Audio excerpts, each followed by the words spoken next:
naglalabas siya ng E5 error. So, tinutukoy ng E5 is communication problem o communication failure. Pwede sa wiring, pwedeng sa indoor board, pwedeng manggaling sa outdoor board. So, ang brandang unit na ito ay EUX. Ayan. So, sa troubleshooting, ito yung isang problema natin. Kapag naglabas ng communication failure, communication error, so yung tinutukoy ng E5 is communication, hindi natin alam o hindi pa tayo sigurado kung saan ba nanggaling yung problema. Kung nanggaling ba sa outdoor, nanggaling ba sa indoor, or nanggaling sa wiring.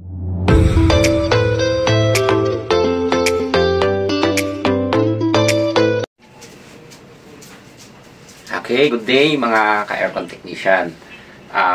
Mayroon lang akong konting ipapaliwanag kasi sa ating mga technician, number one problema lagi natin ay kapag ka-communication failure or communication error, so nalilito tayo.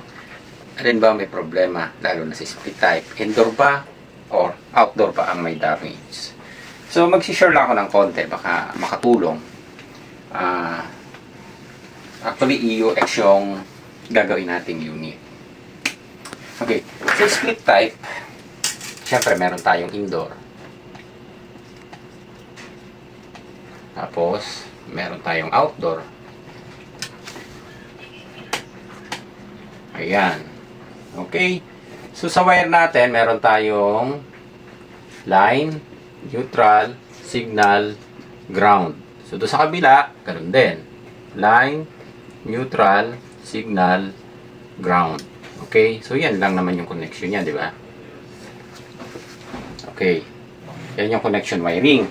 So, ang tanong natin, kapag nagkaroon siya ng trouble is communication failure, either mag-check tayo ng power supply or kung okay ang power supply. Ngayon, ang tanong natin, kapag hindi natin makita yung error problem, ay yung problema niya talaga kung nasa indoor ba or nasa outdoor ba. So, ang nangyayari sa atin, trial and error. Either magpalit ka ng outdoor or magpalit ka ng indoor. Ayun. Kaya medyo masakit sa ulo ang problema. Pagka hindi, lalo't ang error niya is ayun nga, communication, then hindi mo ma-determine dun sa dalawa. Kasi kung parehas siyang normal ang supply, normal ang function, or pag chinek mo sa tester yung outdoor is maayos, yung indoor is maayos, then hindi siya nagko-communicate, yun ang isang malaking problema natin. So, ang troubleshooting is trial and error. Okay. Balik rin lang natin. Nilinis ko na to. Ayan. Okay. So, sa communication, ang nakikita natin is common naman is photocoupler ang labanan natin. Like, for example, parehas naman kasi yung indoor and outdoor, parehas siyang gumagamit ng photocoupler. Yan. So, ang photocoupler, ganyan. May dalawang paa. Photocoupler o optocoupler, depende sa inyo kung anong gusto nyong itawag. Parehas lang yan. Yan. Yung isang paa, meron siyang LED or diode, LED. Ito. Sa kabilang paa, transistor. Ayan. Then, kapag pinasukan mo ito ng signal, magkakaroon siya ng light. Then, itong pinaka-base, ito yung emitter, ito yung collector ng ating photocoupler. So, ganyan siya. Magkakaroon siya ng command. Kung example is ito ay galing ng outdoor. Okay. Saka pa lang siya magkukommand papunta doon sa indoor. Ayan. So, vice versa. Kung sa indoor nang galing, ganun din. Ibabalik niya. Kumbaga, mag-uusap silang dalawa. Okay. Yung ipapakita ko sa inyo is kung paano namin itin-troubleshoot. Okay. So, ito, yung signal na papasok niya sa photocoupler, direct na natin, galing yan sa system. Okay. ang sensor, ayan, sensor, galing din yan sa system din na nagkukontrol niyan. Yung communication natin, system din na nagkukontrol. Kaya kapag tinanggal natin yung sensor, nadidetect yan nung ating dadaan ng photocoupler, then ibabato niya sa indoor. Or, ang indoor kasi, pag nagtanggal ka ng sensor, indoor lang. Ang outdoor, kapag nagtanggal ka ng sensor, madidetect nung indoor natin na tinanggal yung sensor. So, ang troubleshooting natin kasi dito, lalo na yan, kung chinek natin, is good naman. And, yun nga yung sinasabi natin, sa ganitong troubleshooting, lamang talaga yung may experience. So, pag na-experience mo na, alam mo na doon eh. Kasi mahirap din naman kung experience lang, then hindi mo naman alam kung bakit or ano nangyayari. Ayan. So, ganoon lang naman kasimple. System, magbabato siya ng signal. So, ang system kasi kasama dito ang kinokontrol niya rin ang PFC and IPM. Ayan. So, lahat nang gagaling sa system. Pag may problema ka sa IPM, may problema ka sa PFC, may problema ka sa sensor, lahat yan, ibabato niya. Dito yan dadahan. Then, papunta sa indoor. Doon lalabas yung error. So, doon sa troubleshooting na ipapakita ko sa inyo, kapag nagbato yan ng signal dito, then, from ground and tester, pwede mo siyang i-test point kahit alin dito sa dalawa. Or kung alin, yung gagala. Pero usually dito, itutok mo yung digital tester mo na naka-DC and makikita mo kung gagalaw or magbabato ng signal. So, yun yung unit na ginagawa natin. Naglalabas siya ng E5 error. So, tinutukoy ng E5 is communication problem o communication failure. Pwede sa wiring, pwedeng sa indoor board, pwedeng manggaling sa outdoor board. So, ang brandang unit na ito ay EOX. Ayan. So, sa troubleshooting, ito yung isang problema natin. Kapag naglabas ng communication failure, communication error, so yung tinutukoy ng E5 is communication, hindi natin alam o hindi pa tayo sigurado kung saan ba nanggaling yung problema. Kung nanggaling ba sa outdoor, nanggaling ba sa indoor, or nanggaling sa wiring. Pero kung sa wiring, madali naman natin i-check ang wiring. Hindi natin ma-determine dito kung nasa outdoor or nasa indoor problema kapag communication failure ang tinutukoy. So, usually, ang paraan na ginagawa natin is check ang supply kung normal. Pero sa mga ganitong unit, makikita nyo, meron siyang light indicator dito. Buhay naman yung ating indoor din dahil ma-display. So, parehas siya may power. Ayun. So, sa ganito, ang troubleshooting natin, talagang dadaan tayo dun sa pag-check ng electronic board. Dito sa section na to, yan. Dito. So, yun yung mga photocoupler tulad dun sa ginagawa natin at mga ginawa natin ng content video. So, yan, ang troubleshooting natin. So, sa indoor, ganun din, yung mga photocoupler, resistor, so yun yung chinecheck natin kapag naglabas ng communication failure. So, troubleshooting na gagawin natin, yung outdoor muna ang i-check natin. Ito, buhayin ko yung unit.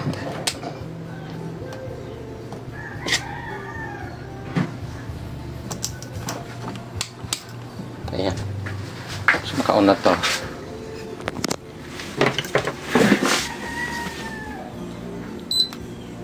Ayan. So, titingnan natin. Dito, meron usually na, may indicator light yan dito. Tayo na makikita. Pero, yun nga, sa katulad ng sabi ko sa inyo, mahirap ang troubleshooting nito. Kaya, dito tayo nag-umpisa sa outdoor. So, ang gagawin natin munang diskarte, bubunutin natin si sensor. Then, magkakaroon yan ng light indicator doon na yun. So, dahil binunot natin, so, ibig sabihin, kapag kaganyan, yung light indicator na inilabas niya dahil binunot natin yung sensor, ibig sabihin, yung system nitong unit natin o yung program niya is nagkukumand dahil nababasa niya yung sensor na tinanggal natin. So papakita ko sa inyo yung galaw ng tester dito kapag nakatanggal yung ating sensor, kung saan natin pwedeng i-troubleshoot. So ito ang focus natin, yung section ng communication. Ayan. So common naman yan. Meron kayo makikita laging isang resistor na 2K na galing dun sa communication line natin o signal. Then merong dalawang photocoupler. Ayan. Okay. So nakatanggal ang sensor niyan. Katulad ng pinakita ko sa inyo doon sa drawing natin na photocoupler, kung paano siya nagko-command. And ayan, kita naman yata. So sinet ko yung tester ko sa DC. Ito yung troubleshooting o sabi nga natin is pinagbabawal na technique. Ayan, so ito yung ground na ito or negative yan, yung supply na to or yung ground ng ating regulator. So dyan tayo mag-test point para hindi na tayo kumuha sa ilalim. Then kakapain natin yung photocoupler. Ito yung photocoupler. Tingnan nyo yung signal na ibinabato ng system. Nakatanggal ang sensor nito. Ayan, yung tinutukan ko is photocoupler yan. Tingnan nyo yung galaw ng digital tester natin. Gumagalaw siya, ibig sabihin nagbabato siya ng signal. Ayan, so may power yan, tuloy-tuloy. Ganyan yan. So dito makikita natin kapag ganyan na gumagalaw yan, yung papasok doon sa photocoupler, katulad doon sinabi ko sa inyo, yan yung signal from system. Ibig sabihin, yung signal na yan is ibabato niya doon sa ating indoor. Yan, galing sa system niyan. Ayan, dahil nakatanggal yung sensor natin, so yun. Hindi kasi natin makikita ng eksaktuhan yan. Ayan.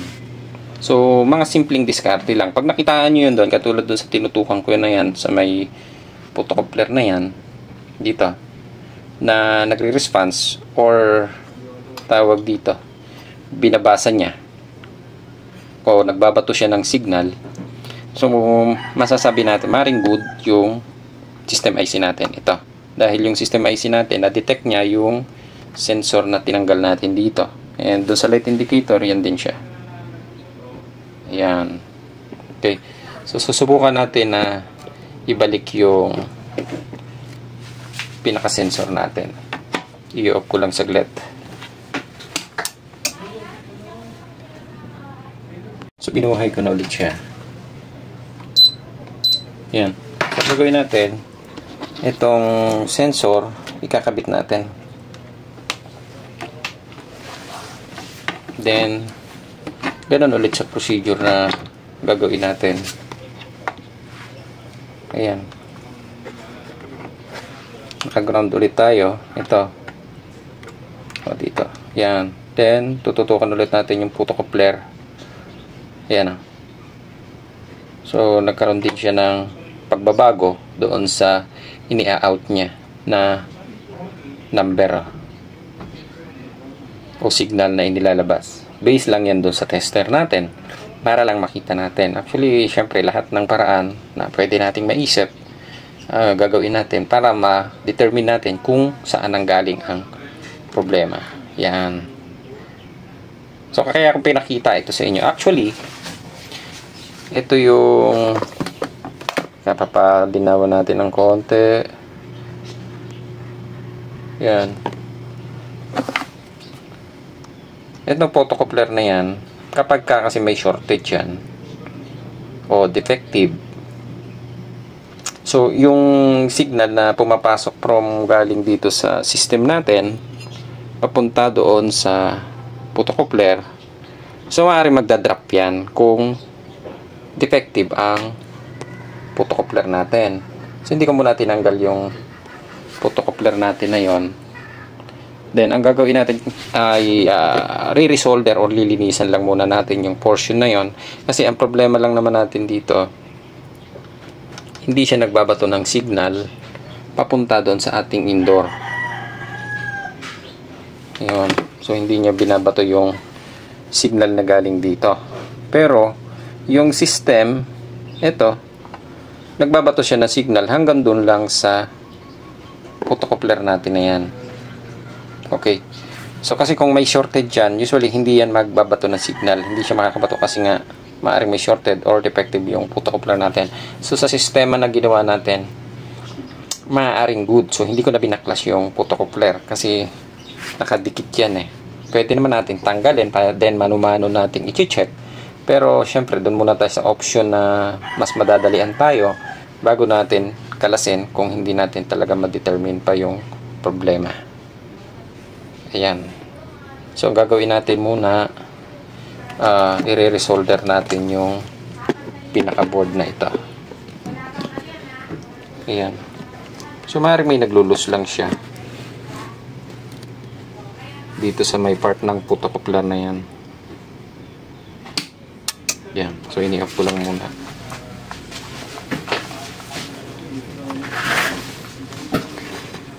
Ito yan eh. Yung section na to. Yan. Kasi ito actually, kaya ako pinakita ng ganito. Ito ay based na doon sa experience namin. Usually, ito ay hindi naman siya defective, pero nakakaroon siya ng loose contact. Kaya ang ginagawa namin, nililinis namin. Ito direct to the point na lang, hindi na natin paliligoy-ligoyan. Actually dito namin nakikita yan. Sabi nga natin sikreto. Pinakita ko lang sa inyo kung paano namin na didetermine. Kasi kapag once na, sabi ko kasi, once na shorted itong dalawang photocoupler na to, yung signal na ibinabato dito na galing sa system, usually nagdadrop yan or hindi siya nagbabato ng signal papasok dito. So ang problema natin, pumasok nga siya dito pero galing lang siya sa system, hindi naman siya nagbabato ng signal papunta doon sa indoor, kaya naglalabas siya ng communication failure. Yun. Okay. So ang gagawin natin sa kanya ay resolder nung photocoupler and then lilinisan natin. Ito yan.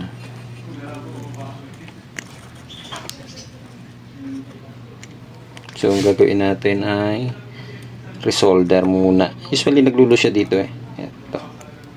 Kasi marami na kaming na encounter na ganitong problema. So pinahaba ko lang ng konti para ma-explain ng mas maayos. Ayan. Okay.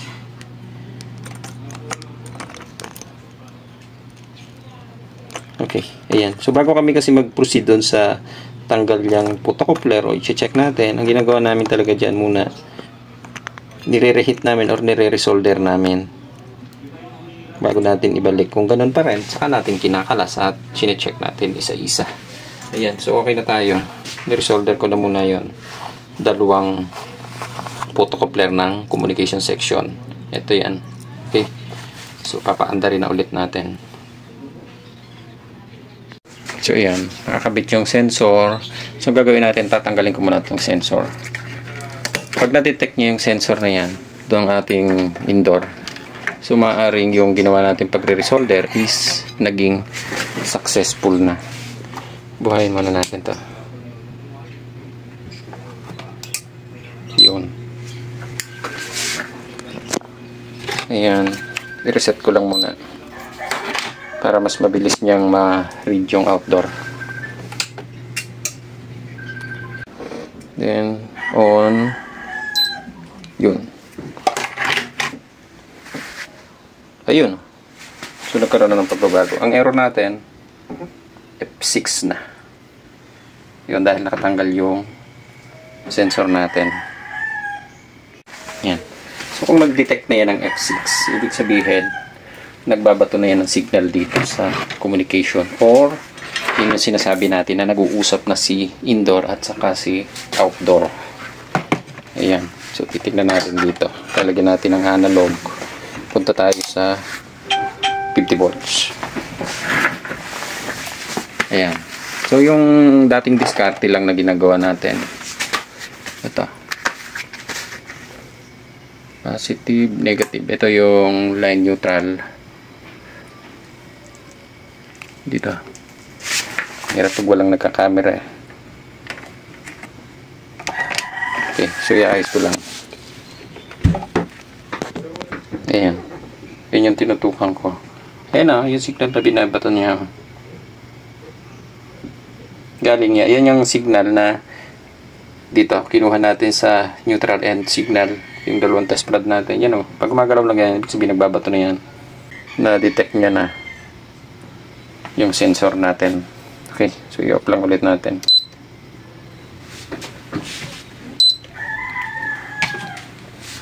Sinetapan ko lang ng compressor. And kinunik ko na siya dito. Binalik ko na rin yung sensor. Tingnan natin kung mag-o-otat siya. Kalat ng lamesa ko, no? Buhayin lang natin sa remote. Yung. So, naka 19 degree tayo. So, tingnan natin kung aandar ng diretso ang compressor at hindi na siya maglalabas ng error. So, kapag naglabas pa rin siya ng error dito na communication failure, so puproceed tayo doon sa pagkakalas ng parts natin na puto-coupler and isa-isa natin i-check pati yung mga maliliit na resistor. So ang ginawa lang natin nga is resolder lang. So dito muna tayo nag-focus sa outdoor.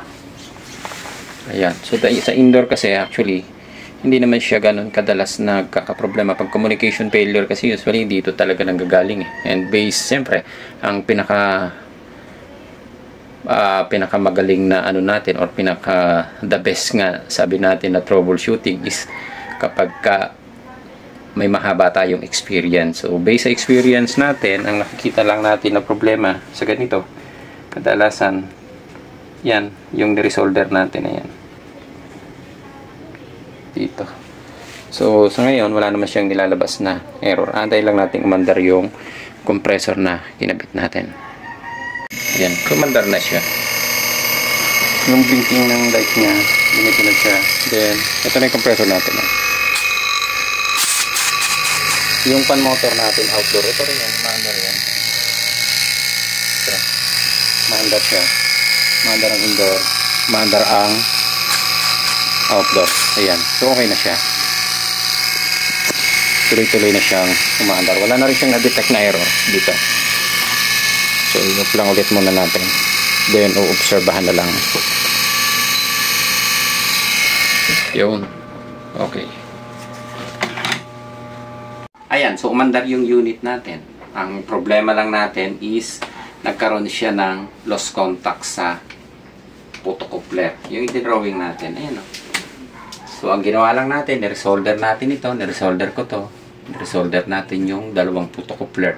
So, yun nga ang sabi ko sa inyo, lamang ang may experience. Kasi na-experience na namin yan, marami kaming ginagawa.